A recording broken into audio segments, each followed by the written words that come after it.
Thank you so much for checking into my YouTube channel. This is Matt. Very glad to have you. I don't know what the weather's like where you're watching from today, but it is an absolutely gorgeous day here at Gospel Fellowship Presbyterian Church. We are just north of Pittsburgh. And by the way, if you are looking for a Reformed church, we would love to have you come worship with us in real life at some point. Gospel Fellowship has three services on the Lord's Day, 8:30, 11 o'clock and 4 o'clock p.m. So if you're anywhere near the area, we would love to have you come to be with us on the Lord's Day. Well, today we are going to try something new here, hoping all the technology works out super well. We have a special guest on the channel this afternoon. Mark Ward is going to join us. So thank you very much, Mark, for being with us today. Hey, by the way, if you're not familiar, Mark Ward has an incredible little book out there that I really want you to be aware of. It's called Authorize the Use and Misuse of the King James Version. Little paperback, about 130 some pages, all about the King James Version of the scriptures. And we're going to post a link in the description of this video so you can toggle down and grab that book if you're interested in reading Mark's thoughts on the King James. Also want to mention this before I say hello officially to Mark, that he too has a YouTube channel. Mark Ward is the name of that channel, and I would love for you to go over there and subscribe to his contents. If you watch my channel, the one thing you're going to notice is that Mark's channel talks about similar things in terms of the Bible, scripture, translations of the Bible, but his video quality is way better than mine. So I promise you're going to love subscribing to Mark Ward. So Mark, what's up, brother? How are you doing today? I'm doing great, and the weather out here in Washington is excellent as well. You know, before you even go any further, I have a question for you. Do you have two morning services that are the same sermon and then an evening that is a different sermon? Yeah, that'd be the Reformed tradition, but unfortunately right now, all three of our services are exactly the same. If you were to come to either one of them, it's the same sermon, it's the same music, it's the same liturgy, and basically the reason we're doing that right now is because of COVID.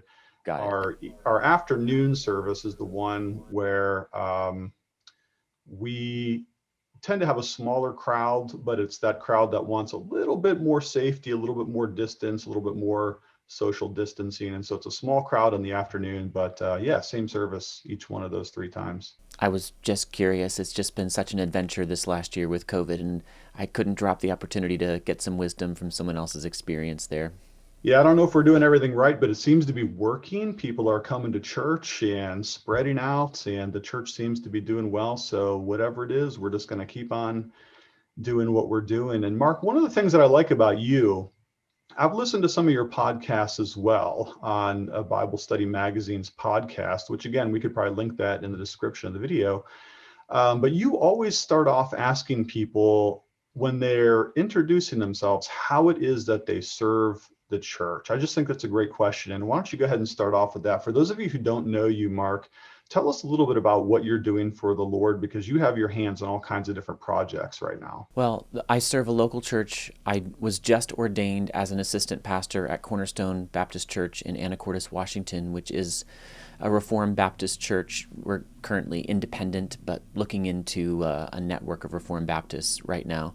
And I've been serving in that role for about 5 years, but I've only just formalized it recently. I teach something just about every Sunday. I lead the music.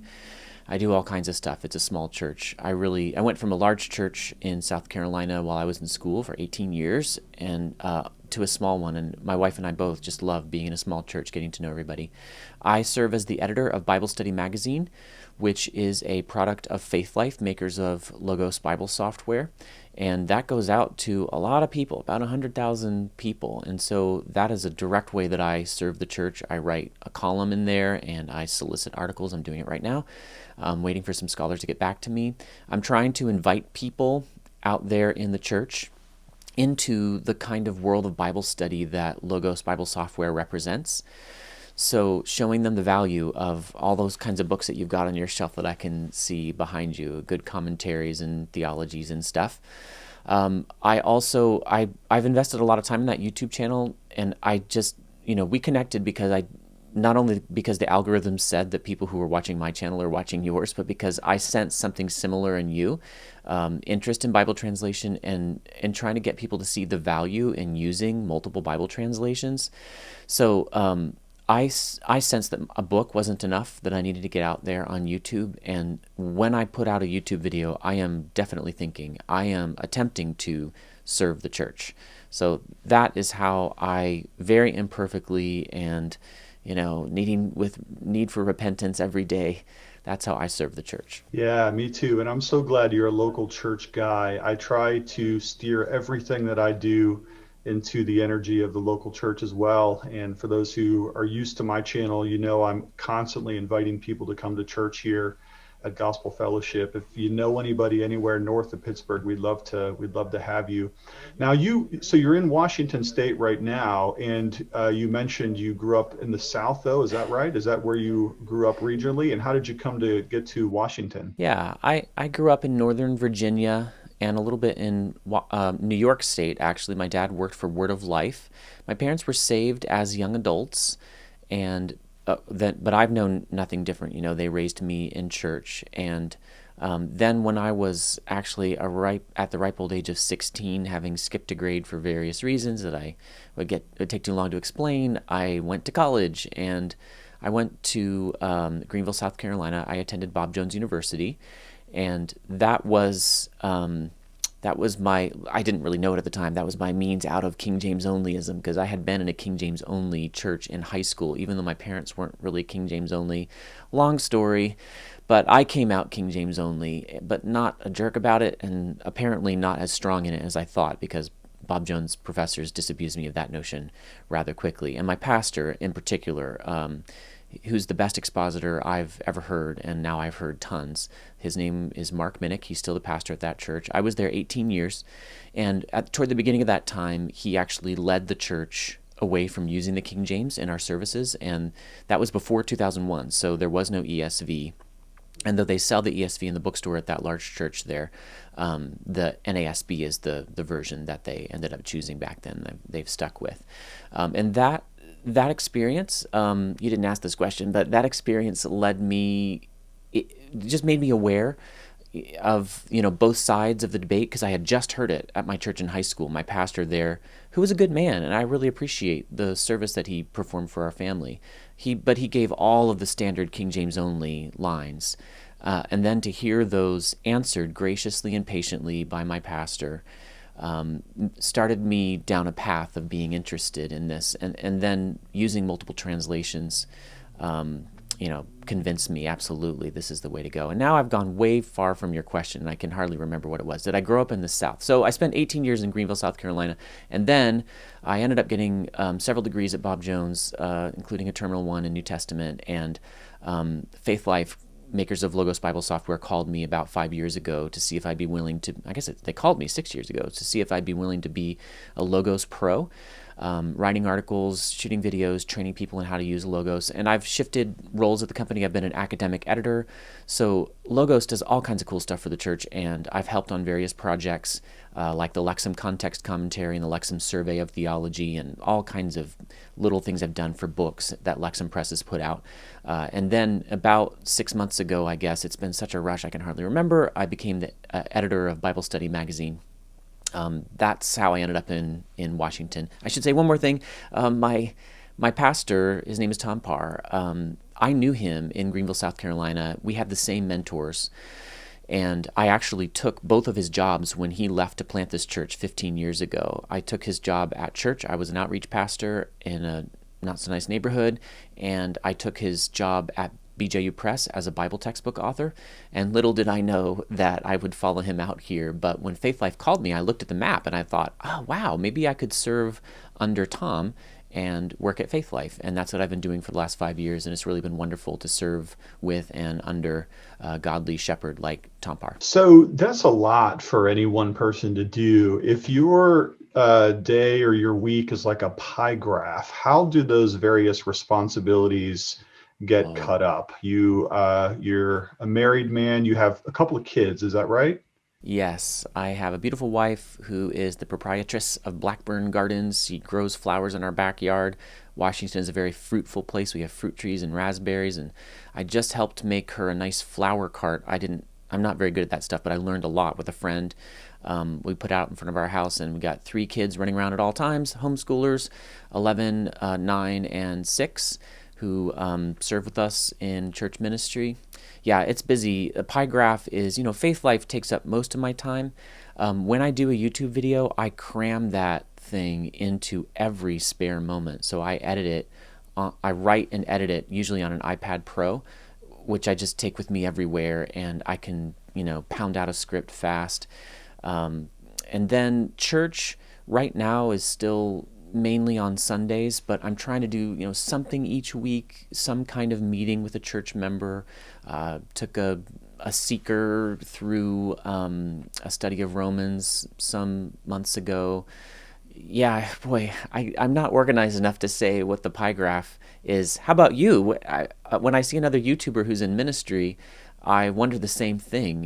Where and how do you find time? And actually, I have a second question too, if you can hold 2 in your mind.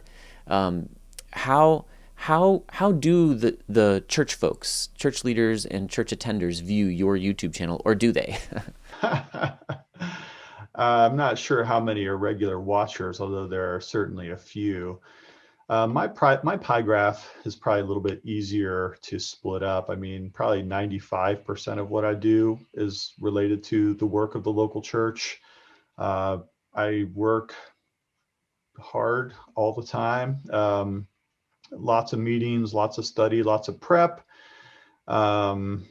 Yeah, the other things that I do, like writing and Jonathan Edwards studies and YouTube videos, those just kind of fall into that 5% of cracks of when I have time. But I'm really just a local pastor. That's my primary emphasis. I think if I did anything else than that, or if I split the pie any other way, I might risk being unfaithful to the calling of what I actually do here at the church. And so while some people may know me for the YouTube channel, it's just such a small percentage of what I actually do. All of my videos are totally unedited. I just hit record and post whatever I get. So I don't have the time to mess around with other stuff. But then I do some writing as well on the side. But Mark, one of our shared interests that we have together is in terms of the Bible, obviously, and in terms of Bible translation. So how did you get interested in Bible translation? I mean, you have a book that is essentially discussing the topic in your book, Authorized, primarily about the King James Version, but you're one who espouses the use of multiple translations, and that's probably one of the hallmarks of your message. How did that become a consuming interest for you? And when did that start to develop in your life? It started to develop before I was born because my father was an English major at the University of Virginia. That is where he was saved. He was saved by reading his Bible by himself, actually, at a time of personal crisis.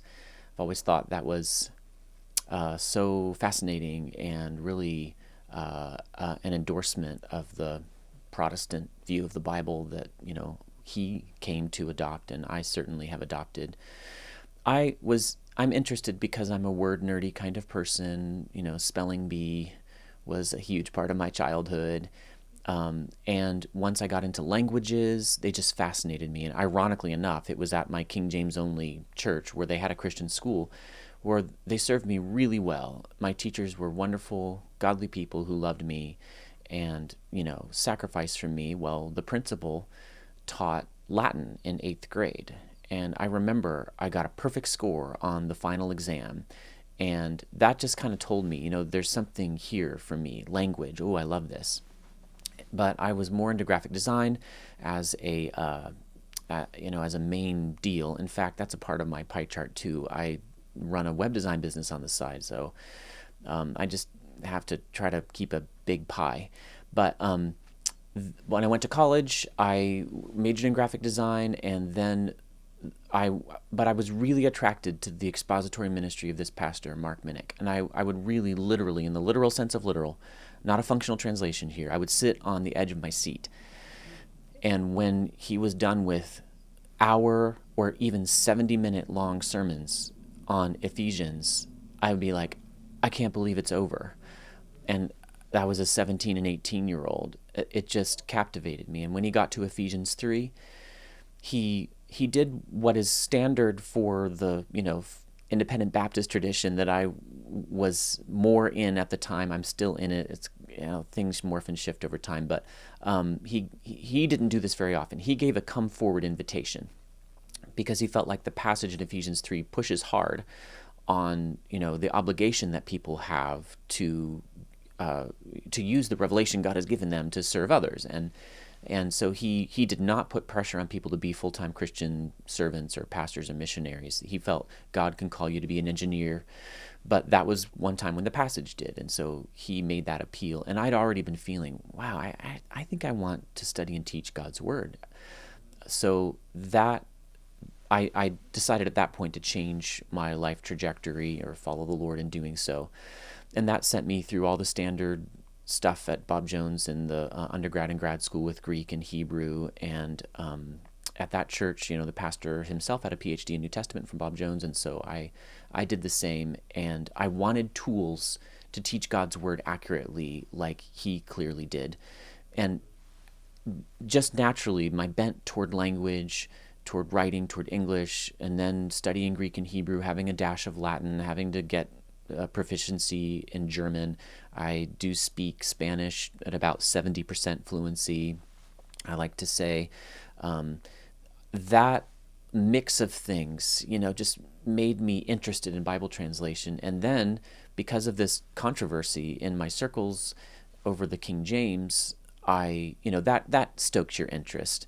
So I dove into that. And my angle for diving into it wasn't really to read up on the controversy so much as to compare Bible translations over and over and over and over again. I got BibleWorks in 2003. I had a comparative study Bible way back in 1999. And I was inoculated against any form of one Bible onlyism because I saw the benefit so clearly of using multiple. That's how I got into this. Yeah, that's awesome. When I first became a Christian in 8th grade, I was going to a very liberal church. I didn't really know that at the time. It was an evangelical Lutheran church, ELCA. Yeah. And man, I remember getting my first Bible at confirmation. And when I had a saving experience of Christ's grace, my family had kind of stopped attending that church, but I still had that Bible that they gave me at confirmation from the Lutheran church. And man, I realized just implicitly by God's grace and his spirit how important his word was. And so I started in 8th grade just reading the Bible through and through over and over again. And that habit has sustained in my life all the way up until today. So regular Bible reading has become a passion of mine my whole life long, my whole adult life long. And for me, I'm kind of the opposite of you, that the King James version came into my life later on in life because I was told by some of my pastors when I was younger that the King James was impossible to understand. It was difficult. And so my first Bible translation was the NIV. And then after moving from the NIV to the ESV, which I stayed with for most of my life, even still preach, teach, and write from the ESV as my primary translation today. You'll probably be embarrassed of me, Mark, to hear this. It wasn't until in my 30s, probably even my late 30s, that I seriously picked up the King James version and read it all the way through. And so by that time, I had much more of an appreciation for traditional language and some of the things that people often think of it as a fault with the King James version. But it has been kind of the opposite for me in that I was a modern translation guy and then came later to the King James version. Although today still my preferred Bible translation is the ESV. I've been using it practically since it came out. I think it came out 2001. I started using it maybe 2 years later. So it's been a long time now with the ESV. But let me ask you this. What are you using right now for your own preparations, for your Bible studies, for your Sunday school classes, if you're teaching, whatever it is you're doing in terms of your local church ministry? What do you pull out now, and why do you use what you use? For my personal study, I pull out every major modern evangelical English Bible translation. I look at them. I still do use BibleWorks, and I, of course, use Logos Bible software. I'm wanting to get as much insight as I can. It's just been a part of my Bible study for years and years to just at least glance at other translations, especially on something that is at all difficult or that I'm wondering about. What does this mean? The very first level of commentary, in a way, that I get is how did various translators of, at various points along that formal to functional spectrum, how did they treat this passage? And, that doesn't always yield any insight. Most frequently, they all say the same thing. But often enough that it's worth my time, I'm checking them all. But as I recently said in a video that's just about to come out on my channel tonight or tomorrow, I think, there's some prudence in a pastor sticking with one Bible translation for the church. And the King James only folks that are so much on my heart, they're very afraid of the confusion they are sure will result if their church adopts the use of a modern version, or if people use multiple versions. And I think on the one hand, they're just wrong. Like, I'm not confused. I ask in my video, why are they confused? But on the other hand, I understand. Some people truly are confused. And sometimes that's not the thing that we need to really help people take the next step in. Sometimes it is. But as a pastor, I don't want that to be like, I think that would be a barrier and an unnecessary one for me to be using the ESV for one series and the CSB for another and the NIV for another. It's prudent, and I'm thinking of a Westminster Confession phrase here, to order the church ministry in such a way that everybody kind of can rely that we're going to use one. And we used the ESV. That wasn't really my decision, but I did push for that. A couple years ago, when I came to this church, they were still using the King James because of the mission board that my pastor had been with. But unbeknownst to him, they had changed the policy that they had. So as soon as I found that out, I said, well, let's change.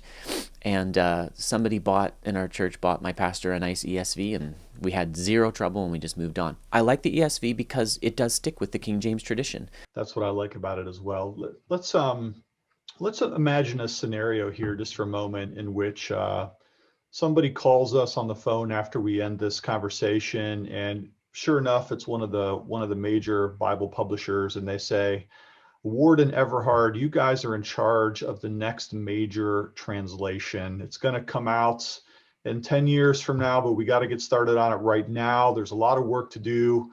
Mark, who do we put on our team for that? And what kinds of translation philosophy should we lay down? If we could do this thing ourselves here from scratch, what would be some of the railroad track principles that we want to establish firmly from the very get-go? What would you say about that? Oh boy. Now, I want you to answer this question too, because they called us both, okay? That's right.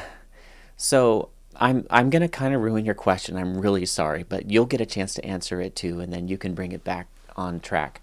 If they called me, and actually, it's hard to explain, but I can't give the details, but this has kind of happened to me.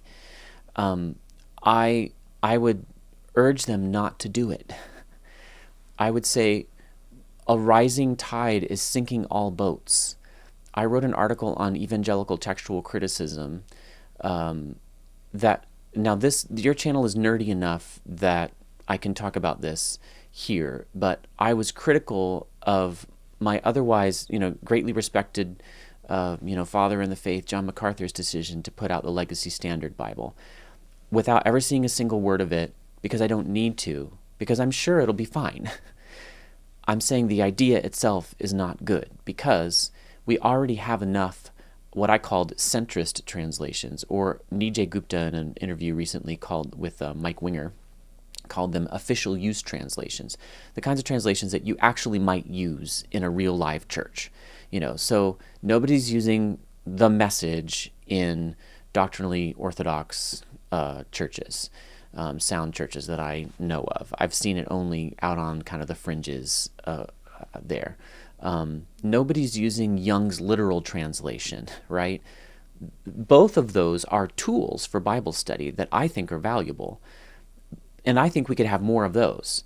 So another translation that's like really literal to help Hebrew and Greek students, I think there's space for that. Young's literal is now so old. We could use that.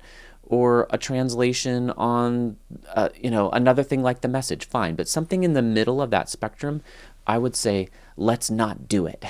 Do you think that one of the reasons why you wouldn't want to create a new translation is simply it just splits people's attention over too many translations? Or are we already to the point in the English language where we have so many options on the table right now that it's hard to even suggest what it is that we would even need? Yeah, I think we could use another highly literal translation for study purposes. I think that would be fine.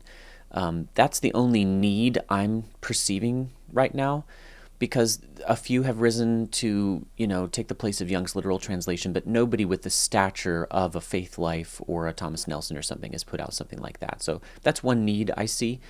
Not a massive need, no one's crying out for it, but I think if it came out, people would use it. But I'm not worried about people being divided in their Bible study. The more the merrier. I think the LSB will come out with some interesting, exegetical and translation decisions, which will enrich us all. And I like these one-person translations, from N.T. Wright to David Bentley Hart to Robert Alter, and I'm not where any of them is theologically, especially Robert Alter. But I think that's kind of like, those are like concept cars where, you can do some interesting things in those translations, and maybe some ideas from them will stick, even just minor things. But when it comes to centrist translations, official use translations, the reason that I'm saying let's stick with what we have is that I think that the major modern evangelical English Bibles, so from the King James to the New King James to the ESV and the New American Standard, to the NIV to the New Living Translation, and the CSB is in there somewhere too, and the Net Bible probably, especially because of its notes, not so much because of its translation. I think they've staked out usefully different spots on that formal to functional spectrum.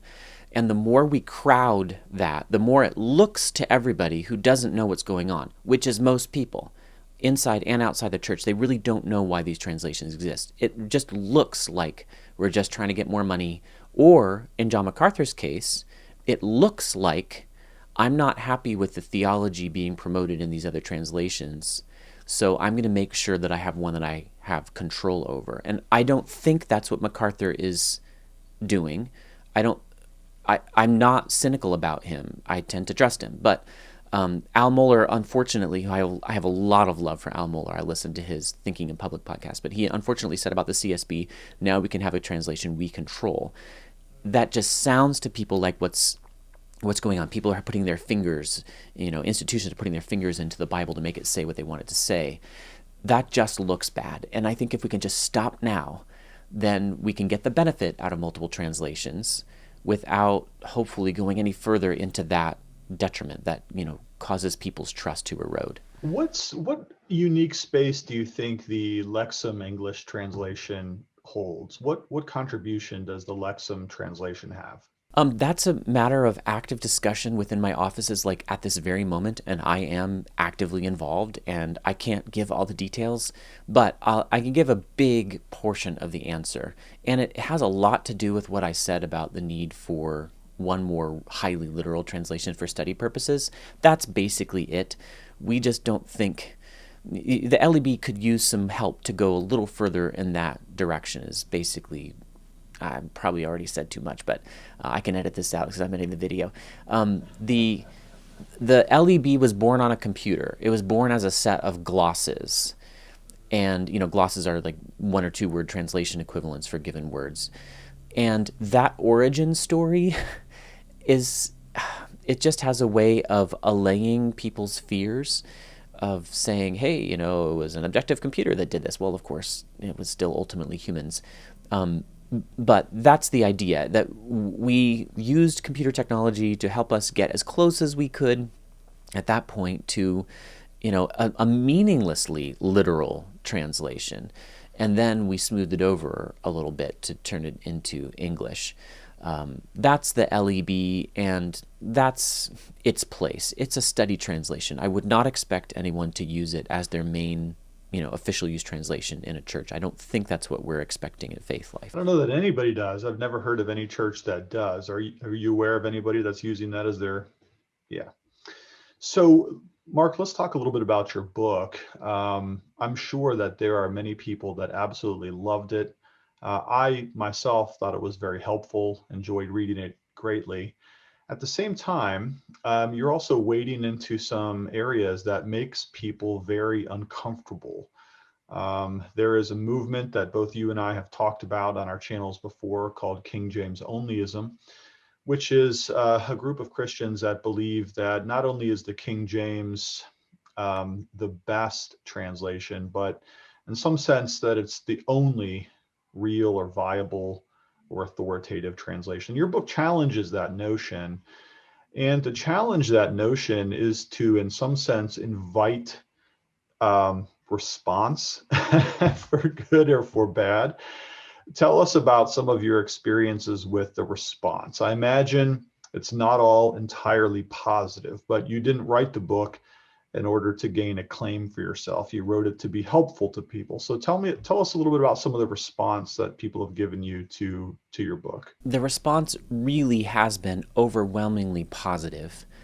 And the reason that might not be evident is that the strongest voices, the ones who were willing to go online and paste my photo to the image of a weasel and say sexually dirty things about me online, that has happened to me a number of times.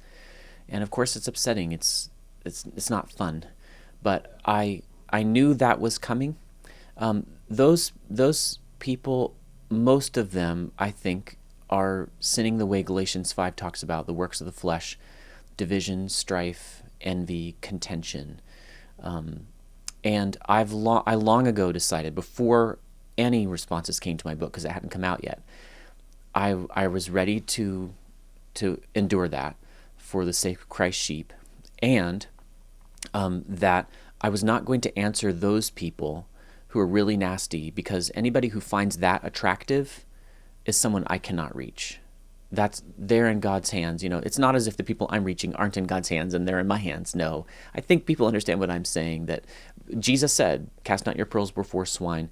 And the best, tip he gave as to, well, what people count as swine and what people, don't, is the King James says, the swine turn again and rend you. So those people I just don't answer. I leave them be. And, but what nobody sees out there but me and my wife, because I diligently share these with her, are the private letters I get. King James Onlyism is a very, very intense system. And it is the banner that they are taught to wave around as their distinctiveness from other Christians. And so many younger pastors who are questioning this King James Onlyism, they don't, they fear to, go public with any doubt whatsoever. And I feel for them. I really do. And I don't think they should give up their friendships and mentorships lightly. I don't even think they should just jet out of those circles right away. Sometimes that's called for, usually not. So I get private letters from people all the time, especially young men, saying, thank you. I just couldn't wrap my mind around all these things. I knew something was wrong. And what I know they're talking about is textual criticism. It's just too difficult, and they haven't been trained in Greek. They can't work their way through these issues. But what they can understand is the King James is excellent, but uses English that was current to its time and not our time, and that causes readability difficulties. That's my tack, as you know, and that the Lord has blessed. What can I say? I'm so grateful to him for that positive response I've gotten. That's been mostly private. Well, thanks for sharing that. That's encouraging to hear. A little bit ago, I did a video on King James Onlyism as a movement, and I gave several reasons why, though I love the King James Version myself now, having appreciated it much more than I did with my very limited exposure as a young person, now I greatly appreciate it. But I gave several reasons why I myself could not be an active participant in such a movement as King James Onlyism. And the number one reason that I gave in my video was because of the tenor of conversation. The very tone of criticism is so incredibly vitriolic. It's so demeaning to its opponents that I personally find it to be a very unfortunate way that some people represent their faith in our Lord Jesus Christ. But Mark, before we wrap up this video, and we're going to have to do that here at some point, I want to give you an opportunity to maybe talk to our viewers today about some of the tools that you do find very helpful to you, either digital tools that you're using regularly in your studies and your academic work, or perhaps some books that have been a great help and guide to you, perhaps even some Bible study tips or recommendations that you might want to share with the audience that they're not aware of. Thank you. I will answer that question in a moment. I have to go back and express appreciation for your videos. And I watched your video on the King James only controversy, of course, and I felt like you did an excellent job. And I think that point you just made is absolutely true. And I want to say, from somebody who was in the King James only world, especially for about 4 years in high school, to people out there who've never been in that world and are just bewildered, what in the world are they saying? Why are they talking this way? I want them to know that there really are many godly people who don't act that way, who are in King James only circles. And that, so I can never be bitter and nasty. Well, I can, okay, I have the flesh too, but my godly teachers in high school and my principal that has been kind to me all these years, they make it really hard for me to be bitter and nasty because they were so loving. And that's one of the confusing things about the world that God has given us, that people who are godly can buy into ideas that are simply wrong. You know, the stuff they said about Westcott and Hort, a lot of it just wasn't true. They didn't know that. You know, the stuff they said about the readability level of the King James and the flesh K.Q.E.D analysis and how it proves that the King James is at a 5th grade reading level, it's just not true. They didn't really know that. They weren't self-consciously telling lies. And this whole debate has made me step back and, I hope, be more humble and say, wow, Lord, if these intelligent people that I love who are godly could be overtaken in a fault, as the King James says in Galatians 6, surely I can too. Lord, open my eyes to discern my hidden faults. That's just got to be my prayer, or the prayer of anybody who's engaged in controversy with other Christians. That's a good point, Mark, and one we should mention about the charitability principle, that we should never judge or evaluate a group by their worst representatives. And that's true for practically anything, whether you're talking about people from this state or this country or that, or this color or that color, or this denomination or the other. We don't evaluate people by their worst representatives. And so it's good to remind ourselves that even if we're on the other side of the King James only debate, that there are many sincere people who perhaps from our perspective might lift the King James version up too highly, but that nevertheless truly do love the Lord and should be received charitably from us in as much as we're able to do so. Final question for you today, Mark, and then we'll have to wind down here in a bit, has to do with your own scholarship. One of the things that you and I share in common, amongst many, many things we share in common, is that we both try to balance that line between the pastor and the scholar. There was a really good book, I liked it a lot, between John Piper and D.A. Carson several years ago now. It's called The Pastor Scholar and the Scholar Pastor.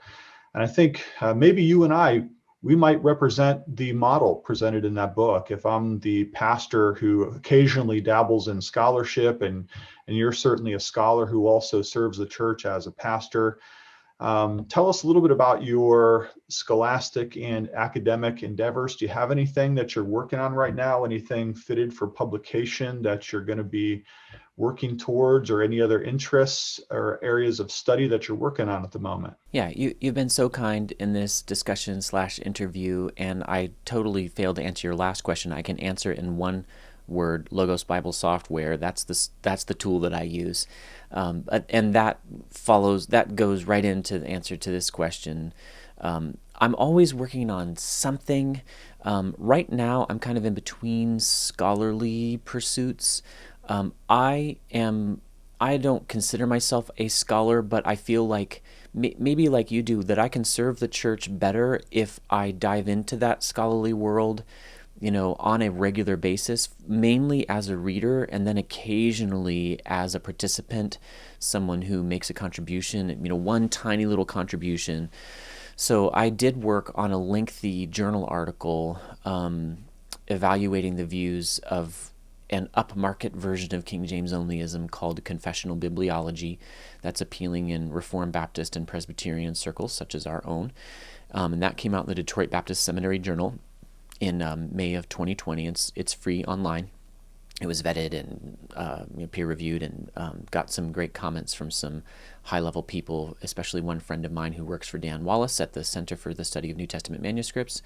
And I lead a tiny little, offshoot sort of version of the Evangelical Theological Society called the Bible Faculty Summit, BibleFacultySummit.org. And we are happy to have pastors come. And you need to have a PhD to present a paper, but somebody with a D-Min might be able to squeeze in. You just have to give a proposal, and that's been really fun. That's what I'm involved in. That's my effort right now. I'm actually kind of looking for my next paper there. I like to do about one paper a year, and then I do have a book that I'm about to contract with Lexham.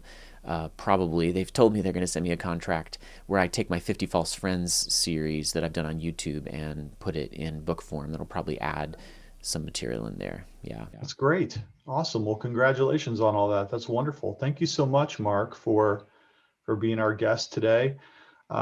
Just want to remind viewers that we're going to put links in the description of this video for some of the things that we talked about today.